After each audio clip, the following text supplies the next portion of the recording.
ఆత్మతోనూ శక్తులతోనూ నిన్ను ఆరాధన చేస్తూ ఉంటుండగా మమ్మల్ని అందరినీ కూడా దీవించి ఆశీర్వదించి బలపరచండి తండ్రి. ఎదుగో తండ్రి, ఇప్పటి వరకు పాటల ద్వారా నిన్ను నీ నామాలకు మహిమపరుచుకుని ఉన్నాం.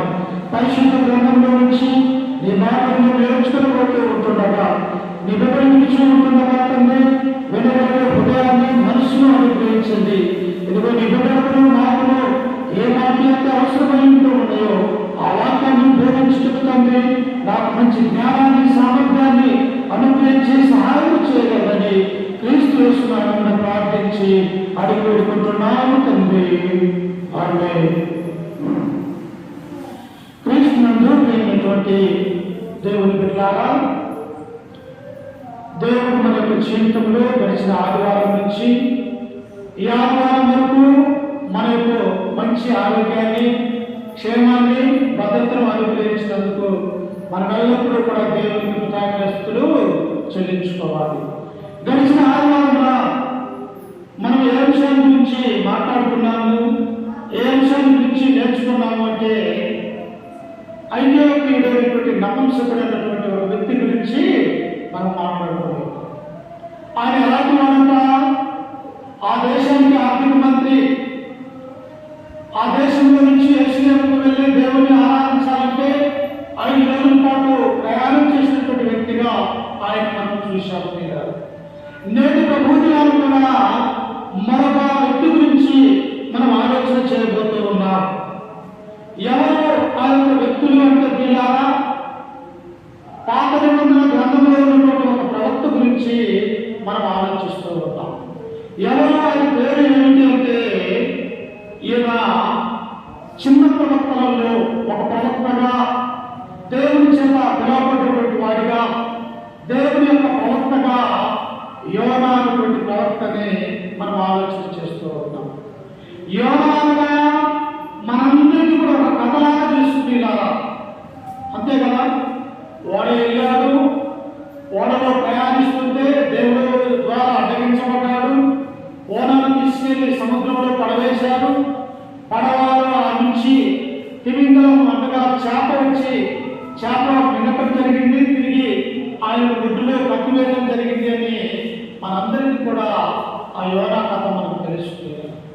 కానీ ఇది కథ కాదు, ఇది దేవుని ద్వారా ఏర్పరచబడినటువంటి ఒక ఆది సంకల్పము. ఇది దేవుని యొక్క వాక్యము, దేవుని యొక్క మాటలు అన్నటువంటి విషయాన్ని మన హృదయంలో ఆలోచన చేద్దాం. చూడండి, నాతో పాటు పరిశుద్ధ గ్రంథంలో నుంచి యోనా గ్రంథము మొదటి అధ్యాయం మొదటి నుంచి మనం చదువుకుంటూ ఉన్నాం. చూడండి, యోనా గ్రంథము మొదటి అధ్యాయం మొదటి నుంచి చదువుకుందాం. యెహోవాకు అమిత్తయి కుమారుడైన యోనాకు ప్రత్యక్షమై ఈలాగు సెలవిచ్చెను, నినివే పట్టణస్థుల దోషము నా దృష్టికి ఘోరమైన కనుక నీవు లేచి నినివే మహాపట్టణములకు పోయి దానికి దుర్గతి కలుగునని ప్రకటింపుము. ఎప్పుడు దేవుడు తన యొక్క సేవకుని ఆ యొక్క పట్టణాలకి, ఆ దేశాలకు పంపిస్తారంటే ఆ దేశంలో ఉన్నటువంటి ప్రజలు తమ యొక్క మార్గం తప్పిపోయినప్పుడు ప్రియులారా, ఎవరైతే దేవుడి నుండి దూరమైపోయి బ్రతుకుతూ ఉన్నారో, ఎవరైతే దేవుని యొక్క ఆజ్ఞల ప్రకారం నడుచుకునక ఈ లోక సంబంధమైనటువంటి దుర్మార్గంగా నడుచుకుంటూ ఉన్నారో అట్టి ప్రజల దగ్గరికి తన యొక్క ప్రవక్తని పంపిస్తాడు. ఎందుకు? వారెక్కడ నశించిపోతారో, వారెక్కడ దేవుడి నుండి దూరం అయిపోయి వారి యొక్క ఆత్మలు నరకానికి వెళ్తాయో అని చెప్పేసి దేవుడు ప్రజలను ప్రేమించి ఏం చేస్తాడంటే తన భక్తుల్ని అక్కడికి పంపించి తన యొక్క మాటగా దేవుడి యొక్క ప్రవక్త ఆనాడు ప్రవేశించినట్టుగా మనం చూస్తూ ఉన్నాం. ఉదాహరణకి సొదొమ గొమొర్రా పట్టణము. సొదొమ గొమొర్రా పట్టణం అలాంటి వారంట మహాఘోరమైనటువంటి పాపాలు చేసినటువంటి వారు. అట్టి పట్టణానికి ఎవరు పంపించాడు దేవుడు? 3 దేవదూతల్ని అక్కడికి పంపించాడు. ఎందుకు? అదిగో సొదొమ గొమొర్రా పట్టణము దేవుని దృష్టికి ఘోరమైన కనుక, ఇది కొన్ని రోజులలో నాశనం చేయబడుతున్నది కనుక ఎవరైతే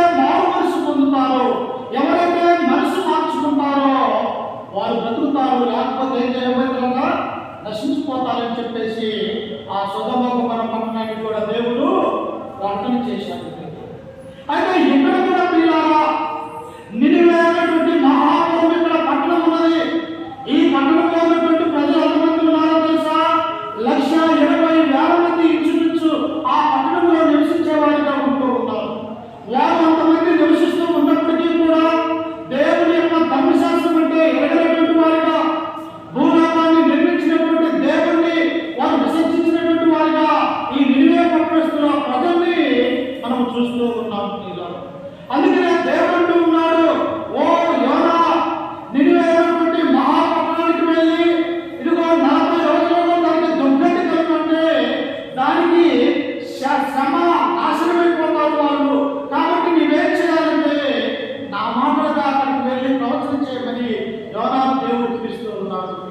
చూశాను ఏ ప్రజలు ఎంతమంది నాకేమనుకోవట్లేదు దేవుడు. ఎందుకు? తను నిర్మించినటువంటి మానవులను తను ప్రేమించి తనకి ఇష్టానుసారంగా చేసినటువంటి స్త్రీ పురుషులు రక్షింపబడాలని చెప్పేసి దేవుడు ఏం చేస్తున్నాడంటే ఒక ప్రవక్తను అక్కడికి పంపిస్తూ ఉన్నాడు. చూడండి, కింద వచనంలో చదువుకుంటే ఆయన ఏమంటూ ఉండవు, 3వ వచనము,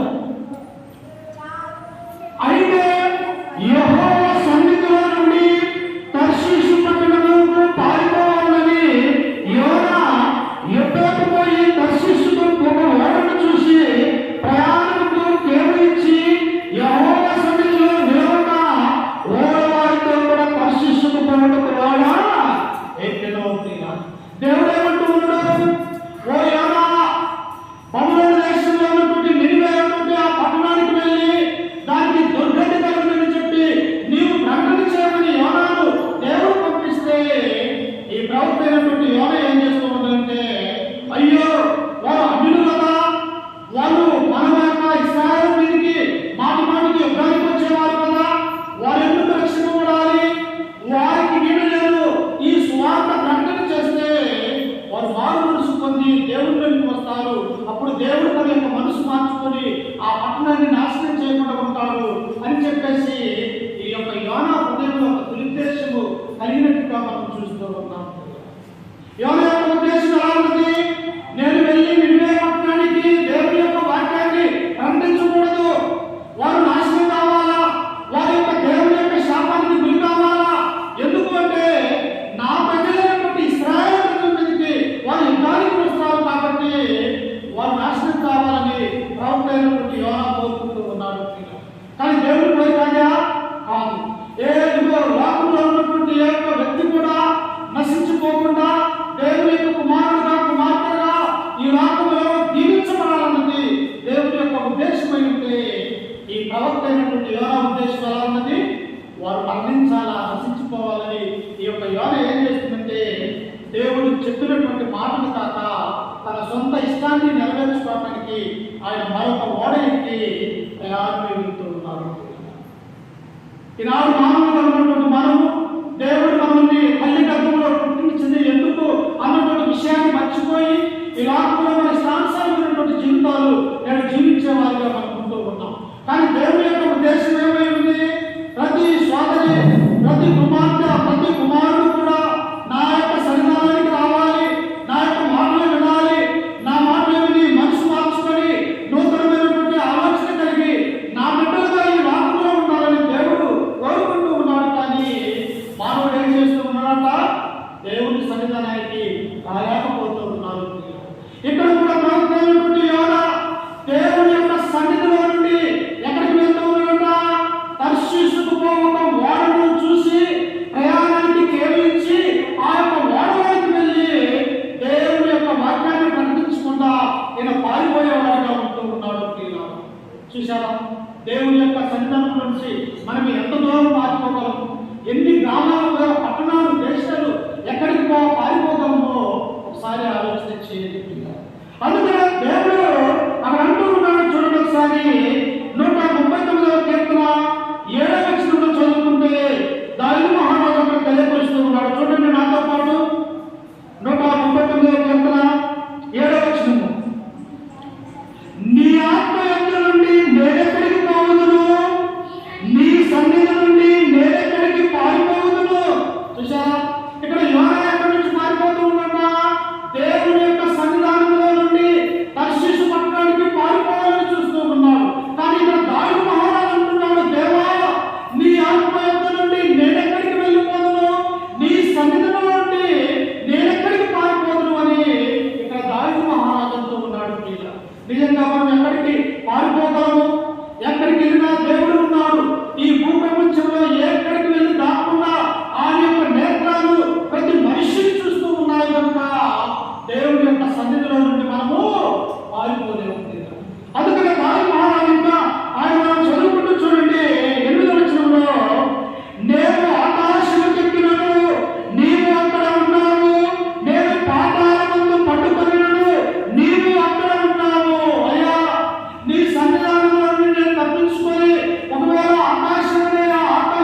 దేవుని సన్నిధానం నుండి దేవునికి దూరంగా బతకగలమా? మనము ఒక్క నిమిషమైన జీవించగలమా? ఒకసారి ఆలోచన చేయాలి. అందుకనే తిరిగి యోనా గ్రంథానికి మనం వచ్చినప్పుడు చూడండి, ఆయన ఎక్కడికి వెళ్తూ ఉన్నాడో, ఆయన యెహోవా సన్నిధిలో ఓడతో కూడి తర్షీషుకు పోవుటకు ఓడ ఎక్కెను. యోనా యొక్క ఉద్దేశం ఏది? ఆ నినివే పట్టణంలో ఉన్నటువంటి ప్రజలు మారుమనసు పొందకూడదు, దేవుని వారిని ఉగ్రతగా చేయాలన్నటువంటి ఆలోచన కలిగి యొక్క ప్రవర్తనటువంటి యోనా ఓడ ఎక్కి వెళ్ళిపోతూ ఉన్నాడు. కానీ దేవుడు ఊరుకుంటాడా? తన యొక్క జనాన్ని ఎలాగైనా రక్షించడానికి, తన బిడ్డలు ఎలాగైనా కాపాడటానికి దేవుడు అనేక విధాలైనటువంటి శ్రమల్ని మనకు కలుగజేస్తాడన్నటువంటి విషయాన్ని మనం అర్థం చేసుకోవాలి. అందుకే 4వ వచనంలో చదువుకుంటే చూడండి, ఆయన అంటున్నాడు, అయితే యెహోవా సముద్రం మీద పెద్ద గాలి పుట్టింపగా సముద్రమందు గొప్ప తుఫాను లేని ఓడ బద్దలైపో గతి వచ్చును. ఏం చేశాడు దేవుడు? ఆయన సన్నిధానంలో నుండి పారిపోవాలని చూస్తూ ఉన్నాడు. ఆయన మాటను లెక్క చేయకుండా, పరచుకోకుండా వెళ్ళిపోవాలని చూస్తూ ఉన్నాడు. కానీ దేవుడు ఏం చేశాడు? సముద్రాన్ని అల్లాలని చేస్తూ ఉన్నాడు. సముద్రం మీద గొప్ప గాలి రాకుండా ఓడలో ఉన్నటువంటి ప్రజలు, ఓడలో ఉన్నటువంటి ఒక వ్యక్తి యోనా, వీళ్ళందరూ కూడా సముద్రం మీద అల్లకొల్లాలమైపోతూ ఉన్నారు. ఎందుకు? తన యొక్క బిడ్డ ప్రవేశించకుండా వెళ్తూ ఉన్నారు. దేవుని యొక్క వాక్యాన్ని దూరముగా వెళ్ళిపోతూ ఉన్నాడు. అంటే సాతాను యొక్క బంధాన్ని కోరుకుంటూ ఉన్నాడు, కానీ మానవుడిని దేవుని యొక్క బంధాన్ని కోరుకోవట్లేదు అన్నటువంటి విషయాన్ని ఇక్కడ మనం చూస్తూ ఉన్నాం. కానీ దేవుడు ఊరుకుంటాడా? ఎందుకు మనకు శ్రమలు వస్తూ ఉన్నాయి యొక్క లోకంలో? ఎందుకు మనకి లోకంలో బాధలు వస్తూ ఉన్నాయంటే దేవుడి యొక్క మాట వినకపోవటం వల్ల మనకు శ్రమలు అనేవి కలుగుతూ ఉంటాయి. యోనా ఇప్పుడు ఎక్కడ ఉన్నాడు? సముద్రం నడిమధ్యలో ఉన్నాడు, ఓడలో ప్రయాణం చేస్తూ ఉన్నాడు. కానీ దేవుడు ఏం చేశాడు? సముద్రం మీద గొప్ప తుఫాను రాకుండా ఓడ బద్దలైపోయే స్థితికి వచ్చింది. అందులో ఓడ బద్దలైపోతూ ఉన్నప్పుడు నీ హృదయం కూడా ఈ లోక సంబంధమైనటువంటి శ్రమలతో, బాధలతో బద్దలైపోతూ ఉంటే నీ ప్రాణం కూడా దేవుడు తీయటానికి వెనుతీయడు అన్నటువంటి విషయాన్ని మనం గుర్తు చేసుకోవాలి. ఎందుకు? దేవుని చిత్తానికి మనం లోబడటం లేదు, దేవుని యొక్క వాక్యానికి అనుకూలంగా మన యొక్క జీవితము లేదు కనుక ఓడలాంటి మన యొక్క హృదయం కూడా బద్దలైపోయే స్థితికి వస్తాదన్నటువంటి విషయాన్ని మనం జ్ఞాపకం చేసుకోవాలి. అప్పుడు చూడండి, 8వ వచనంలో ఏం జరుగుతూ ఉన్నదో. 5వ వచనంలో, కాబట్టి నాలుగులు భయపడి ప్రతి వాడు తన దేవతను ప్రార్థించి ఓడ చోదన చేతుమై అందులోని సముద్రంలో పారవేసింది. అప్పటికి యోనా ఓడ దిగువ భాగమున పోయి పండుకొని గాఢ నిద్ర పోవచ్చున్నాడు. చూశారా? ఒక క్రైస్తవుడు ఆదివారం వస్తే నిద్రపోకూడదు. ఒక క్రైస్తవుడు సంఘంలో ప్రార్థన చదువుతూ ఉంటే ఎప్పుడు నేను ప్రార్థనకు వెళ్ళాలన్నటువంటి తలంపు ఆ హృదయంలో పుట్టాలి, కానీ నిద్రమత్తుగా ఉండకూడదు. ఇక్కడ ఏం చేస్తున్నాడు? దేవుని యొక్క వాక్యాన్ని నినివే పట్టణానికి వెళ్ళి ఖండన చేయి యోనా అని దేవుడు పంపిస్తే ఈ యొక్క ప్రవక్త యోనా ఏం చేస్తున్నాడంటే చక్కగా ఓడలోనికి వెళ్ళాడు. ఓడ దిగువ భాగాన అనగా కింద అరమలలో ఉన్నటువంటి ఒక ఆ యొక్క భాగాన్ని వెళ్ళి ఈ తలగాడ పెట్టుకుని నిద్రపోతూ ఉన్నాడు. మన యొక్క జీవితంలో కూడా క్రైస్తవులో ఉన్నటువంటి మనము, క్రీస్తుని నమ్ముకొని, క్రీస్తుని ధరించుకొని, క్రీస్తు రక్తంలో కలగబడినటువంటి మనము కూడా నిద్రపోతున్న నాడు అనేక మంది ఉంటూ ఉన్నాం. ఆదివారం అనేసరికి మన యొక్క జీవితంలో అనేకమైనటువంటి పనులు మనకు వస్తూ ఉన్నాయి. అలాగనే అసలు మందిరానికి పోకుండా మంచిగా ఉన్నటువంటి భావన సాతాను మన యొక్క హృదయంలో పెడుతూ ఉన్నాడు. ఇక్కడ యోనా కూడా నిద్రపోతూ ఉన్నాడు. వాళ్ళు ఉన్నటువంటి వారు భయపడుతూ ఉన్నారు. ఏంటి యొక్క తుఫాను? మా యొక్క జీవితాలు, మా యొక్క పిల్లల్ని, మా యొక్క భార్యని మేము చూడగలుగుతామా? లేకపోతే ఈ నడి సముద్రంలో మా యొక్క జీవితము, ప్రయాణము చనిపోతామా అన్నటువంటి ఆలోచన కలిగినటువంటి ఈ ఓడ నాయకులు ఏం చేస్తూ ఉన్నారంటే ఓడలో ఉన్నటువంటి సరుకులన్నీ తీసి ఆ సముద్రంలో పడవేస్తూ ఉన్నారు. ఎక్కడ ఉన్నాయమ్మా? ఓడలో ఉన్నటువంటి సరుకులు తీసివేసి ఓడను తెలియజేసుకోండి, మనం బ్రతకడానికి అని చెప్పేసి ఓడలో సరుకుని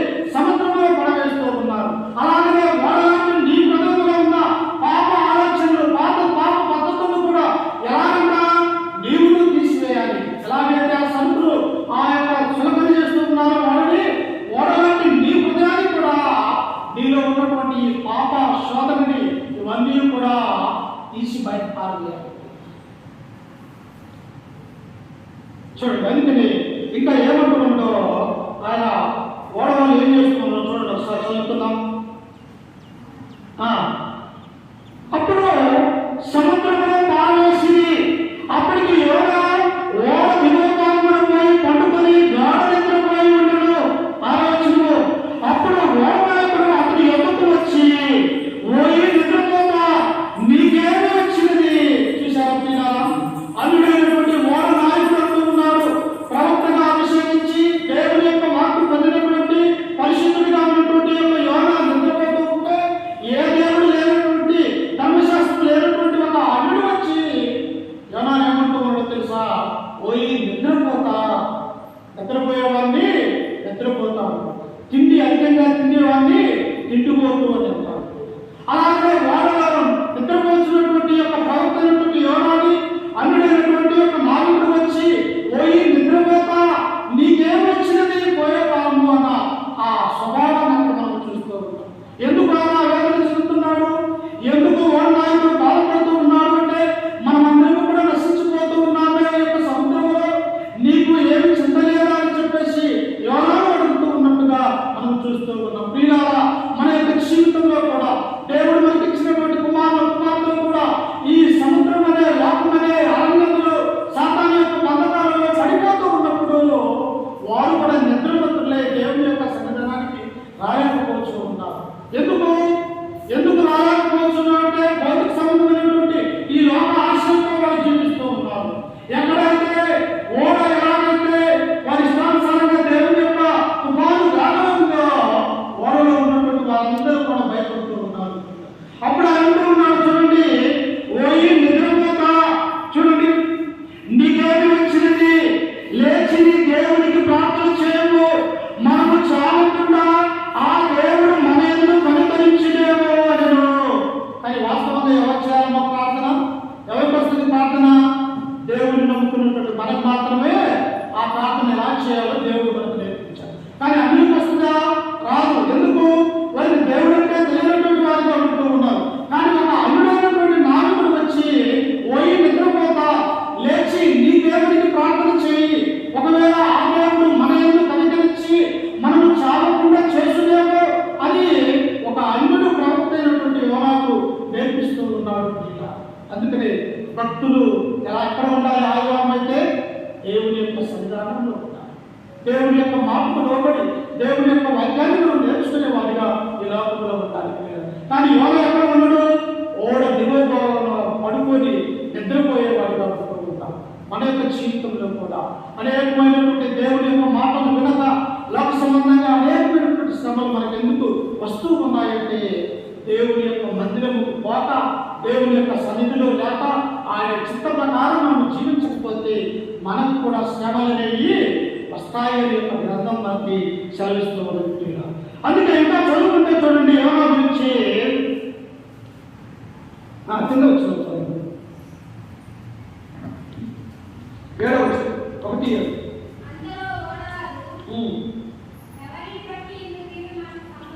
అంతలో ఓడవారు ఎవరిని బట్టి ఇంత కీడు మనకు సంభవించినది తెలియకటే మనము చీట్లు వేదము రండిని ఒకరితో ఒకరు చెప్పుకొని చీట్లు వేయగా చీటి యోనా నిండికి వాళ్ళనుకుంటూ ఉన్నారు. ఓడలో ఉన్నటువంటి వారు, అయ్యా ఎవరి వల్ల ఎంతమంది పాపం చేస్తుంటే ఈ సముద్రంలో మనం అల్లబల్లారైపోతూ ఉన్నాం. మన యొక్క జీవితాలు ఈ సముద్రంలోనే మునిగిపోతూ ఉన్నాయి. మన యొక్క భార్యలు, మన యొక్క తల్లిదండ్రులు, మన యొక్క బంధువులు, పిల్లలకి మనం దూరమైపోతూ ఉన్నామని చెప్పేసి వారికి ఒక ఆలోచన వచ్చింది. ఇలా ఏమొచ్చింది? ఇదిగో ప్రతి వారి పేరు రాసి ఆ చీట్లు వెళ్తాము, ఎవడు పాపో ఎవడు ఎందుకు ఎలా ఎంతటి పాపో తెలుసుకుందామని చెప్పేసి ఆ ఓడలో ఉన్నటువంటి వారందరూ కూడా చీట్లు వేయగా ఎవరు నేర్పించినంత చీటి అంటే అక్కడ కూడా తప్పించుకోలేకపోతూ ఉన్నాడు. ఓడ దిగువ భాగాలు పడుకుని ఉన్నప్పటికీ కూడా ఓడ నాయకుడు వెళ్ళి లేతాడు. అలాగే చీట్లు వేస్తే ఆ చీట్లు కూడా ఎవరు నేర్పించిందంటే ఓడలో ఉన్నటువంటి వారందరికీ రాలేదు. కానీ దేవుడి ప్రవక్తగా పిలువబడుతున్నటువంటి యోనా మీదికి ఆ యొక్క చీటి. అప్పుడు వీళ్ళందరూ అనుకున్నారు, ఇదిగో ఇతను ఎంత దుర్మార్గుడై వెళ్ళవచ్చు, ఇతని వల్లే మనము చావు దగ్గరికి వెళ్తూ ఉన్నాం, ఇతని వల్ల ఈ యొక్క సముద్రంలో తుఫాను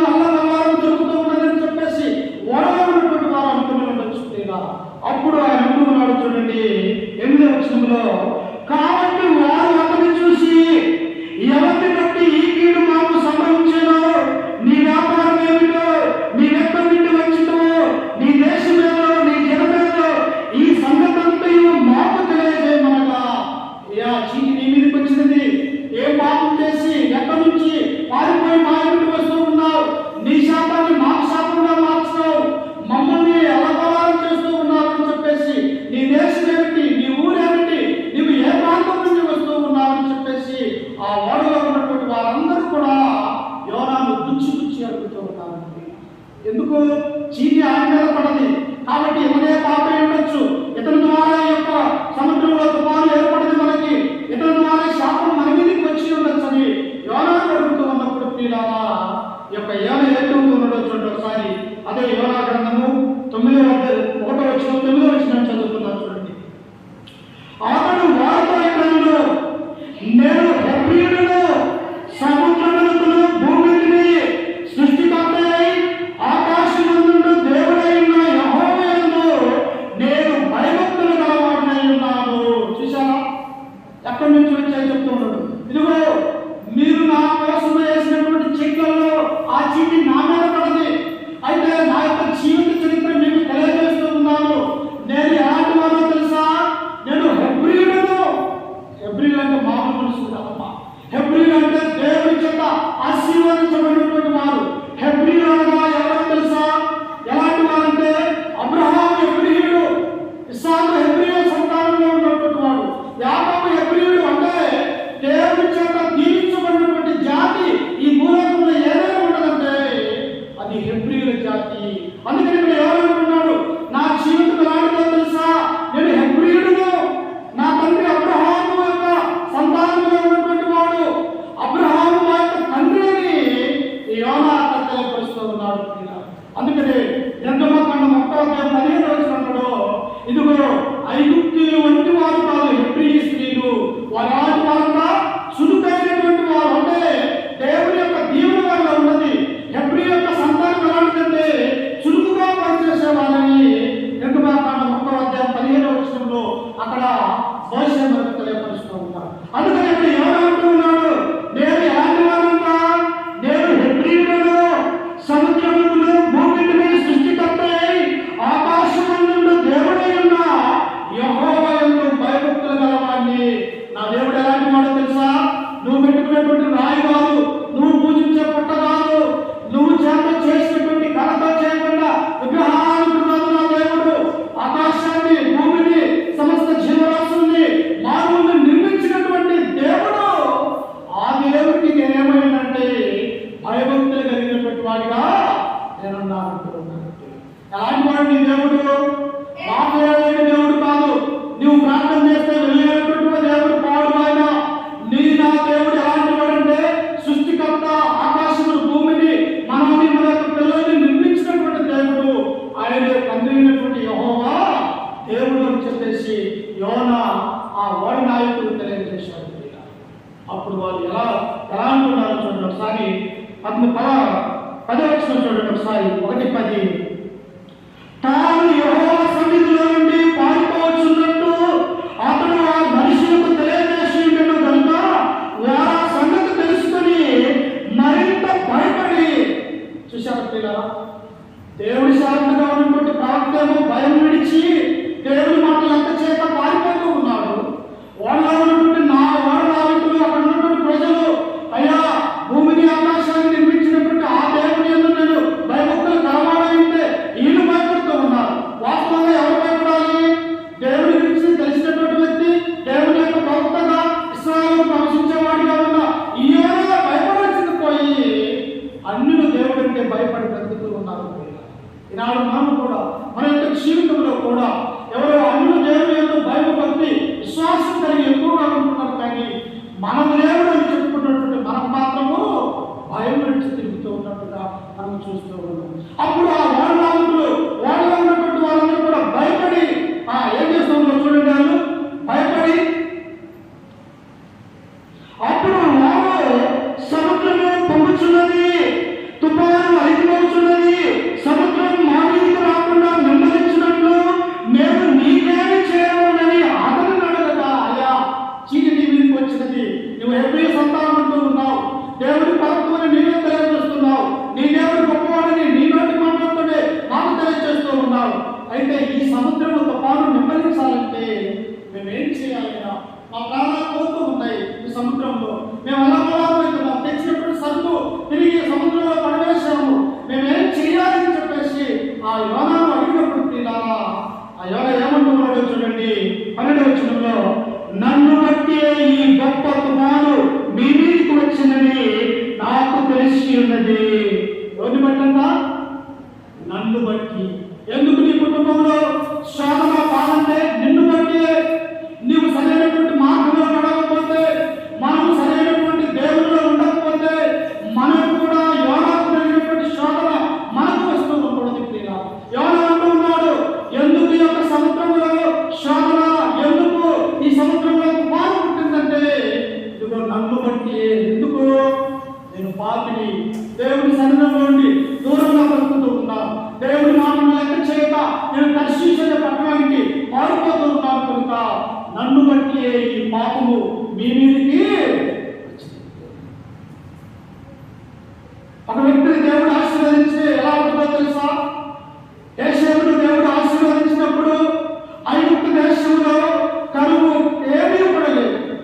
ఎందుకు? యోసేపును ఆశీర్వదించడం వల్ల దేశాన్ని కూడా దేవుడు ఏం చేశాడు? ఆశీర్వదించాడు. అలాగే యోనా ఏమనుకున్నట్టు నన్ను బట్టి ఈ యొక్క తుఫాను సముద్రంలో చెలరేగింది కనుక నన్ను ఎత్తి సముద్రం అనగా పాతాళంలో ఉంది. సముద్రం అనగా లోకాలలో ఒక్కసారి నీటిలో పడిపోతే మనము ప్రాణంతో పైకి వస్తామన్నటువంటి ఆశ మనకు ఉండదు. ఎందుకు? సముద్రంలో దాని లోకంతో వెడల్పుతో తెలియనటువంటి వారిగా మనం ఉంటూ ఉన్నాం. అప్పుడు యోనా అంటూ ఉన్నాడు, నన్ను బట్టి గొప్ప తుఫాను మీ మీదకి వచ్చిందని నాకు తెలిసి ఉన్నది. నన్ను ఎత్తి సముద్రంలో పడవేయండి, అప్పుడు సముద్రము మా మీదకి రాకుండా నెమ్మదించిందని అతను వారితో చెప్తున్నాను. వారు ఓడతరికి తెచ్చినట్లు తెడ్లను బహుభాగంగా విసిరి కానీ గాలి తమకు ఎదురే తుఫాను భాగం చేత సముద్రము పొంగిటం వల్ల వారి ప్రయత్నము వ్యర్థమాయను. ఏం చేస్తూ ఉన్నారో తెలుసా? అయ్యా, ఒక మనిషిని చంపాలేమో, నిన్ను ఎత్తి సముద్రంలో పడవేస్తే ఆ నరహత్య మా మీదికి వస్తుంది, మీ దేవుడు గొప్పవాడు, మీ దేవుడి యొక్క శిక్ష మా మీదికి వస్తుంది అని చెప్పేసి వాళ్ళు ఏం చేస్తూ ఉన్నారో తెలుసా? ఇంకా వాళ్ళు ఉన్నటువంటి సరుకుని కింద పడేస్తారు.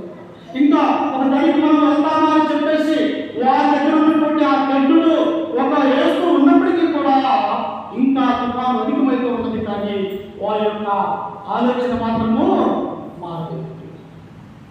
అందుకని దేవుడి ఇక్కడ ఏమంటూ ఉన్నాడంటే చూడండి 14వ వచనంలో, కాబట్టి వారు యెహోవా నీ చిత్త ప్రకారము నీవే దీన్ని చేసితివి, ఈ మనిషిని బట్టి మమ్మల్ని లైవ చేయకుందువు గాక, నిర్దోషిని చంపితున్న నేరము మా మీద మోపుకుందువు గాక అని యెహోవాకు మనవి చేసుకుని యోనాను ఎత్తి సముద్రంలో పడవేసరి. పడవేయగానే సముద్రము పొగకు తాగుతుంది. ఎప్పుడైతే యోనాను ఈ ఓడల నుంచి ఎత్తి సముద్రంలో పడవేశారో ఇక గాలి నెమ్మదించింది, తుఫాను ఆగిపోయినది. ఎప్పుడానే వాడు ఓడలో ప్రయాణం చేస్తున్నారు. అంటే దేవుని యొక్క చిత్తానికి అనుకూలంగా మనం జీవించకపోతే, దేవుని యొక్క మాటలకు మనకు లోబడక మన ఇష్టానుసారంగా మనం జీవితాలు జీవిస్తే ఇప్పుడు యోనా బ్రతుకు ఏమైపోయినది? అసలు బ్రతుకుతాడో చనిపోతాడో తెలియనటువంటి స్థితిలో సముద్రంలో ఉంటూ ఉన్నాడు. నీ నా జీవితం కూడా ఇలా మనం బ్రతికుండగానే, మన యొక్క ప్రాణం యొక్క శరీరంలో ఉండగానే యేసుక్రీస్తును సొంత రక్షకుడుగా అంగీకరించాలి. ఆయన నిజమైనటువంటి దేవుడు, రక్షకుడు, ఆయన వారనే ఇంత రక్షణాన్ని చెప్పేసి మనం కూడా మన యొక్క శరీరంలో ఉన్నటువంటి యొక్క ప్రాణం పోతలికి దేవుని యొక్క మనము భయభక్తులు కలిగి ఉన్నాం. ఇప్పుడు యోనా పరిస్థితి ఎలా ఉన్నది? సముద్రంలో పడవేశారు, ఇక తుఫాను నింపలించింది, గాలి నింపలించింది, ఓడవారు జాగ్రత్త కలిగి ఉన్నారు. కానీ ఇప్పుడు యోనా పరిస్థితి ఎలా ఉన్నదంటే తన జీవితంలో అంధకారం అనే పాతాళంలోకి వెళ్ళిపోతుంది. అప్పుడు చూడండి 8వ వచనంలో చదువుకుంటే 15వ వచనంలో 16 చదువుకుందాం. ఇది చూడగా ఆ మనుషులు యెహోవాకు మిగులు భయపడి ఆయనకు బలి అర్పించి బ్రొక్కు బలి చేసిరి. వాస్తవంగా బలి అర్పించాల్సింది ఎవరు? బ్రొక్కు బలి చెల్లించాల్సింది ఎవరు? ఈ యోనా ప్రవక్త చెల్లించాలి. కానీ ఎవరు చెల్లిస్తూ ఉన్నారు? అన్యులైనటువంటి ఓడ నాయకులు, అందులో ఉన్నటువంటి ప్రజలు. ఇదిగో యెహోవా దేవుడు ఎలాంటి వాడంటే సృష్టికర్తకు ఆయన మహిమా స్వరూపుడైనటువంటి దేవుడు కనుక ఆయన నామాన్ని మనము ఘనపరుస్తున్నామని చెప్పేసి ఆ ఓడలో వాళ్ళు ఏం చేశారంటే బ్రొక్కు బలి చేశారు. ఎలాగో తెలుసా? దేవా, మా జీవితాన్ని కాపాడినందుకు, మమ్మల్ని రక్షించినందుకు, మమ్మల్ని చనిపోకుండా నీ యొక్క చేతులతో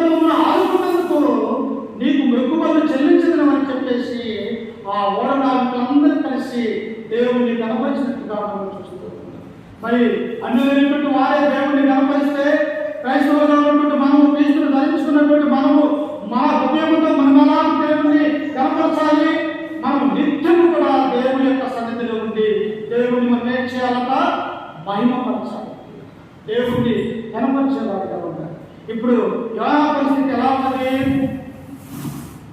ఎన్ని బాగు చేసినటువంటి దేవుడు యోనా ఇప్పుడు సముద్రంలో పడవేశాడు. ఇప్పుడు యోనా ఎలా ఉన్నాడు?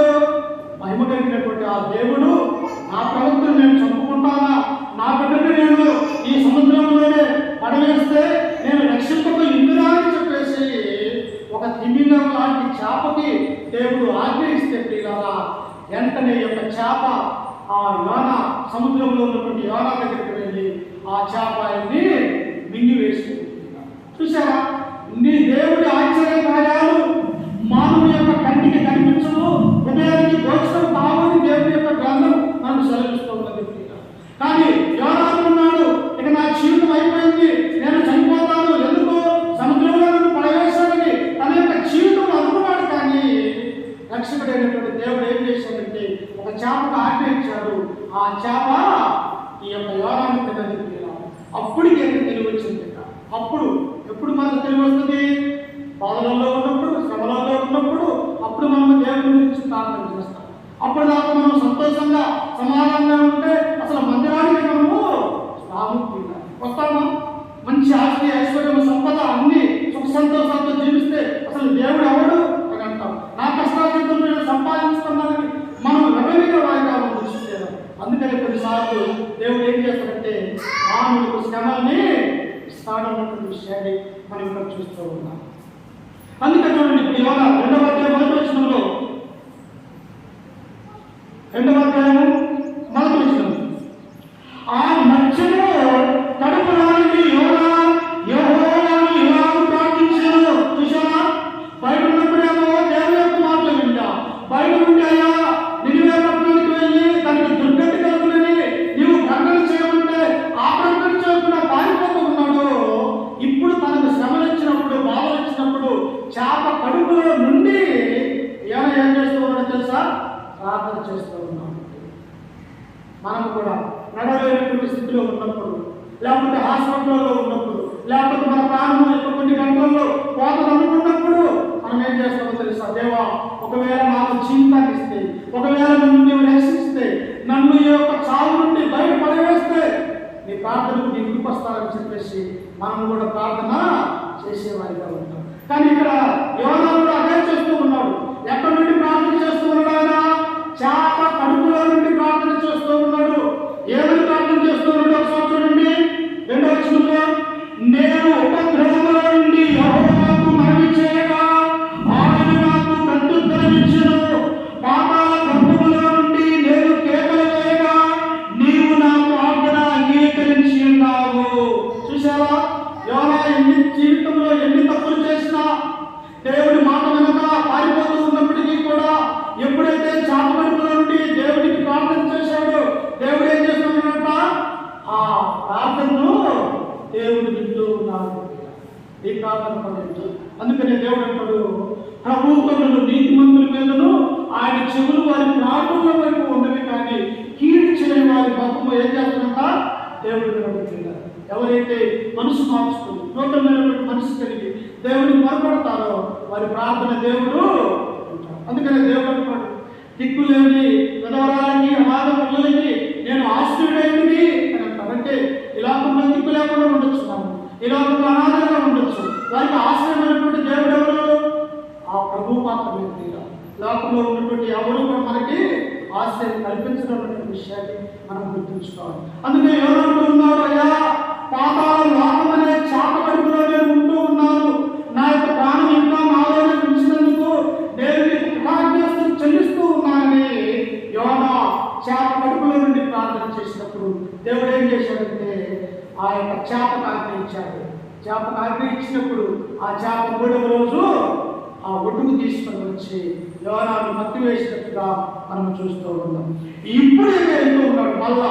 అప్పుడు వెళ్ళిపోతున్నాడు కదా, పారిపోతున్నాడు కదా, నినివే పట్టణానికి వెళ్ళి ప్రార్థన చేయమంటే తర్షీషుకు వెళ్ళాడు కదా. ఇప్పుడు తన మనసు మార్చుకున్నాడు, తన బుద్ధి మార్చుకున్నాడు. దేవుడి యొక్క మాట విని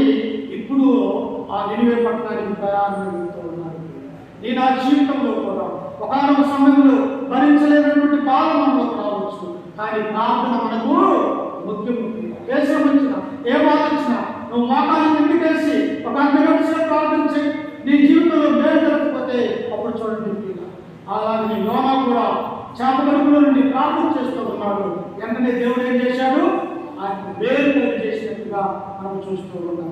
అందుకే చూడండి, ఇప్పుడు ఆయన వెళ్తూ ఉన్నాడు 3వ అధ్యాయం 1వ వచనంలో, అంతటా యెహోవాకు 2వ మారు యోనాకు ప్రత్యక్షమై, ఒకసారి ప్రత్యక్షమై నీ వెళ్ళి ప్రార్థన చేయబట్టి వెళ్ళలేదు, ఇప్పుడు తన మనసు మార్చుకుంటూ ఉన్నాడు. అప్పుడు తిరిగి ఈ గ్రంథాన్ని రాస్తూ ఉన్నాడు. ప్రియుల 2వ మారు యెహోవాకు ప్రత్యక్షమై సెలవిచ్చినది ఏమనగా, నీవు లేచి నినివే మహాపురమునకు పోయి నేను నీకు తెలియజేయ సమాచారము దానికి ప్రకటన చేయము. నువ్వు 2 మాటలు బోధించాలి. ఒకటి, నినివే పట్టణానికి వెళ్ళాలి. అక్కడికి వెళ్ళిన తర్వాత నువ్వు ఏం బోధించాలి? నీ మాయ మాటలు కాదు బోధించాల్సింది. దేవుడు ఏదైతే సెలవిచ్చాడో ఆ మాటలే అక్కడ బోధించాలి.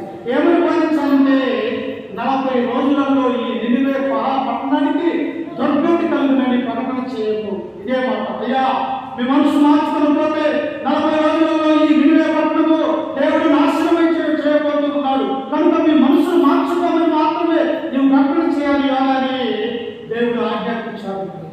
అందుకని దేవుడు అంటాడు, మార్కు సువార్త 16 అంటాడు, మీరు సర్వలోకాలకు వెళ్ళి సర్వ సృష్టికి సువార్తను ఏం చేయాలంట?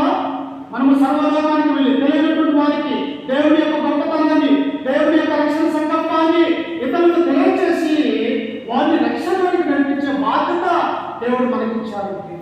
కాబట్టి యోనా ఇప్పుడు ఆ నినివే పట్టణానికి వెళ్ళాడు. దేవుడి యొక్క వాక్యాన్ని బోధించాడు.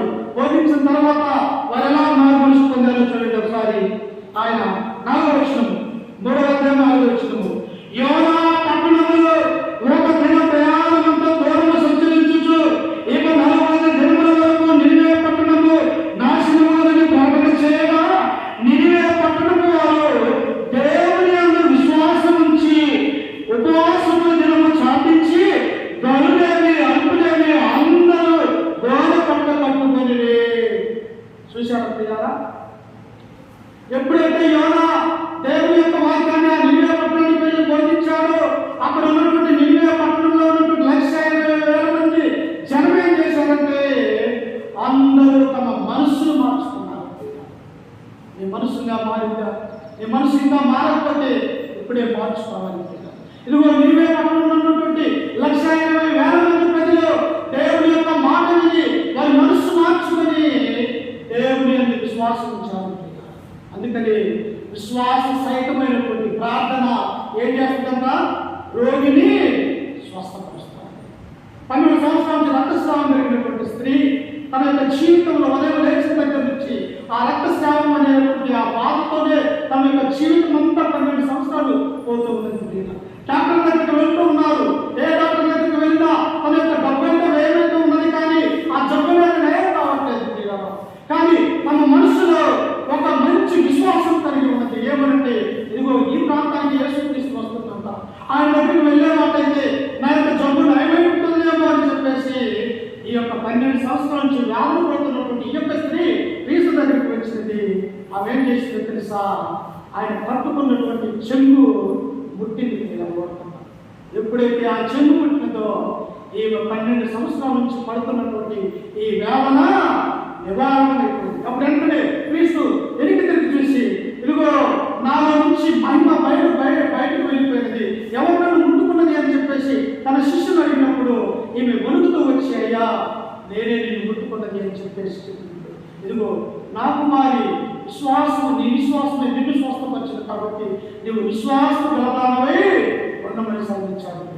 ఇక్కడ కూడా నిన్నే ప్రజలు ఏం చేస్తుంటారంటే, ఇదిగో 40 రోజులలో ఈ పట్టణం నాశనమైపోతూ ఉన్నదని యోనా ప్రకటన చేయగా వారు ఏం చేశారంటే వారి మనసు మార్చుకున్నారు.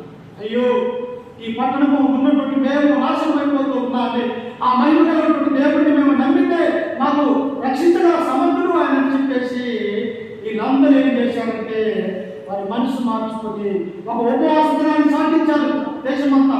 ఇదిగో ప్రతి ఒక్కరూ కూడా, ఇదిగో స్త్రీలు, పురుషులు, పిల్లలు, మన దగ్గర ఉన్నటువంటి పశువులు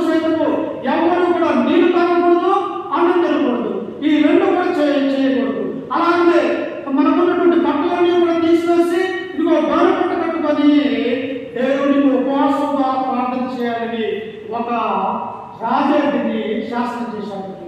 చూశారా, ఒక రాజు సైతము దేవుని యొక్క మాటలు విని గ్రహించి విశ్వాసం పొందినట్టుగా మనం చూస్తూ ఉన్నాం.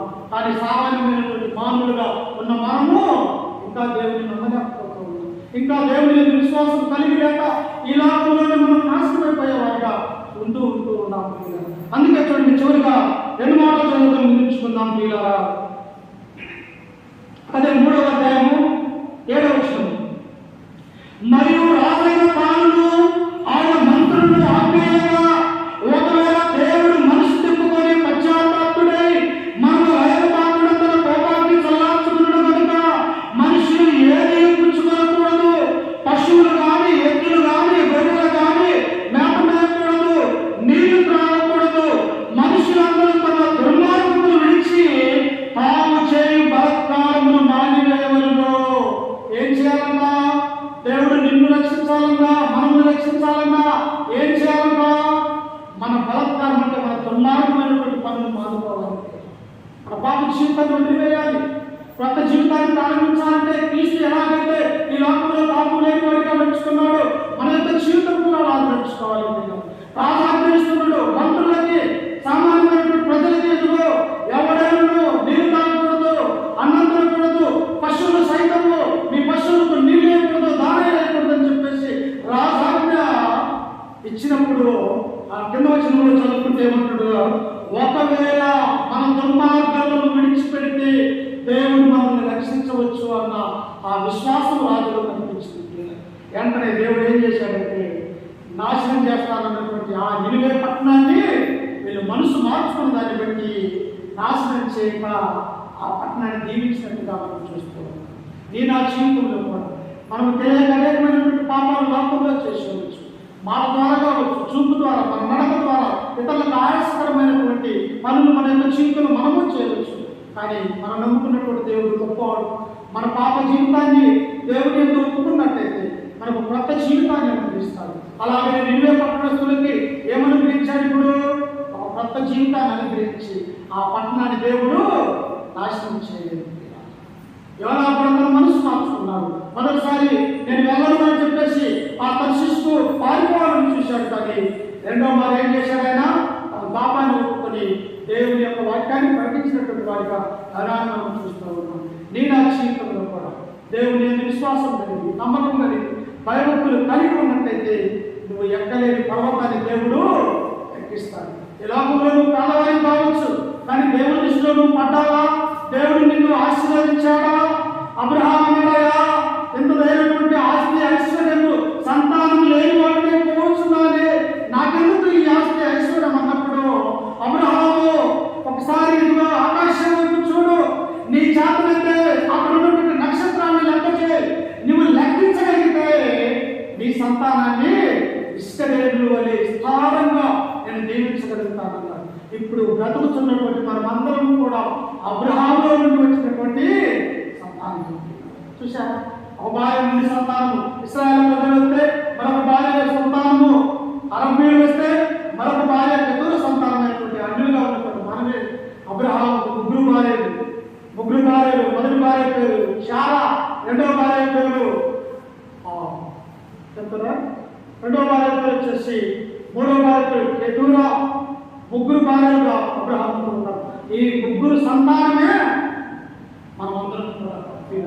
అందుకని మనమందరం కూడా దేవుని యందు భయం, భక్తి, విశ్వాసం కలిగి, నమ్మకం కలిగి ఉన్నట్లయితే నిన్ను, నన్ను, మన కుటుంబాన్ని దేవుడు ఆశీర్వదించాలంటే మన పాప జీవితాన్ని తీసివేసుకొని కొత్త జీవితాన్ని ప్రారంభించాలని చెప్పేసి వాక్యం ద్వారా మిమ్మల్ని హెచ్చరిస్తూ, ఈ మాట నన్ను కూడా హెచ్చరిక చేసుకుంటూ భౌతికతమైన మీ అందరికీ కూడా మన రక్షకుడు ప్రభు అయిన యేసుక్రీస్తు నామమున వందనాలు తెలియజేస్తూ ఈ వాక్యాన్ని ముగించుకుంటూ ఉన్నాను. ప్రార్థన చేసుకుని అతనిపై ఆరాధనకి వెళ్దాము. ప్రార్థన.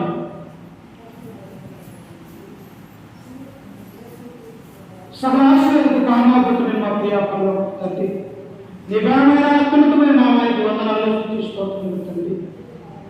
ఇదిగో తండ్రి, ఇప్పటివరకు నీ యొక్క వాక్యాన్ని బోధించి ఇదిగో ప్రవక్తైనటువంటి యోనా నీ మాట వినక, అయాతని నీ వంట లెక్క చేయక, నినివే పట్టణానికి వెళ్ళక దర్శిస్తూ వెళ్ళిపోతూ ఉన్నప్పుడు తండ్రి, ఓడలో ఉన్నటువంటి వారు పోయి నిద్రపోతా నీకేమీ వచ్చిందని చెప్పేసి తండ్రి అయా తండ్రి ఆ యొక్క చీకి వేయగా చీకి యోనా మీద పడి తన పాపాన్ని ఒప్పుకున్నట్టుగా మేము